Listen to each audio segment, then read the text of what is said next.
నమస్తే welcome to mega 9 TV నేను సింధు రైతులకు ఎంతో ఉపయోగపడేలా భూభారతి చట్టాన్ని జాగ్రత్తగా రూపకల్పన చేశామని తెలంగాణ డిప్యూటీ సీఎం మల్లు భట్టి విక్రమార్క అన్నారు.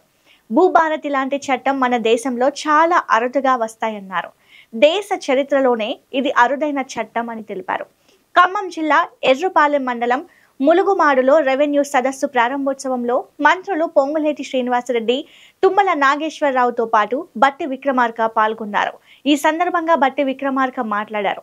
అత్యంత పారదర్శకంగా భూభారతి చట్టాన్ని కాంగ్రెస్ ప్రభుత్వం తీసుకొచ్చిందన్నారు. కొత్త చట్టాలపై రైతులకు అవగాహన కల్పిస్తూ సదస్సులు నిర్వహిస్తున్నామని తెలిపారు. మరి 413 గ్రామాలకు సంబంధించి రాష్ట్ర వ్యాప్తంగా నక్షాలు లేకుండానే చాలా సంవత్సరాలుగా దశాబ్దాలుగా ఇక్కడ పాలన సాగుతూనే ఉంది. ఆ 413 గ్రామాలకు సంబంధించిన సమస్యలు ప్రతి సంవత్సరం వారి భూమికి సంబంధించిన రికార్డుల కోసం వాళ్ళు రెవెన్యూ కార్యాలయాల చుట్టూ రాష్ట్రంలో తిరుగుతూనే ఉన్నారు. వాళ్ళ బాధలు వాళ్ళు పడుతూనే ఉన్నారు. భూభారతి చట్టాన్ని తీసుకుని వచ్చిన తర్వాత ఈ 413 గ్రామాలకు శాశ్వత పరిష్కారం చూపించడానికి రెవెన్యూ శాఖ మార్చులు 413 గ్రామాల సర్వే చేపించి వాటన్నిటికి కూడా మిగతా గ్రామాల్లాగా సర్వేతో సంపూర్ణంగా ఉండేటువంటి బౌండరీస్ అన్నిటిని ఫిక్స్ చేసి ఎటువంటి ఇబ్బందులు లేకుండా చేసేటువంటి కార్యక్రమానికి నాంది పలికారు వారు. అందులో భాగంగా మొట్టమొదటి గ్రామంగా పైలట్ ప్రాజెక్ట్ గా మరి మన జిల్లాలో ఉన్నటువంటి ఈ గ్రామాన్ని ఎంపిక చేసినందుకు ఈ ప్రాంత శాసనసభ్యుడిగా మీ అందరి తరఫున ముందుగా నేను వారికి నా హృదయపూర్వకమైనటువంటి ధన్యవాదాలు తెలియజేస్తా ఉన్నాను. అట్లాగే చేసిన ఈ కార్యక్రమానికి ముఖ్య అతిథిగా రమ్మని చెప్పి పిలవగానే మనందరి మీద ప్రేమతో ఇక్కడ వచ్చేసినటువంటి వ్యవసాయ శాఖ మంత్రులు గారికి కూడా నేను మీ అందరి తరఫున వారికి కృతజ్ఞతలు తెలియజేస్తా ఉన్నాను. ఇది అతిథులకి మనం స్వాగతం పలుకుతూ వచ్చిన రెవెన్యూ శాఖ మంత్రులు గొప్ప కార్యక్రమాన్ని రాష్ట్రంలో భూమికి సంబంధించినటువంటి సమస్యల పరిష్కారం కోసం ఒక చట్టాన్ని రాష్ట్రంలో తీసుకొచ్చారు. ఈ చట్టం ఎంత చారిత్రాత్మకమైనటువంటి చట్టం అంటే ఇటువంటి చట్టాలు చాలా అరుదుగా దేశ చరిత్రలో వస్తాయి.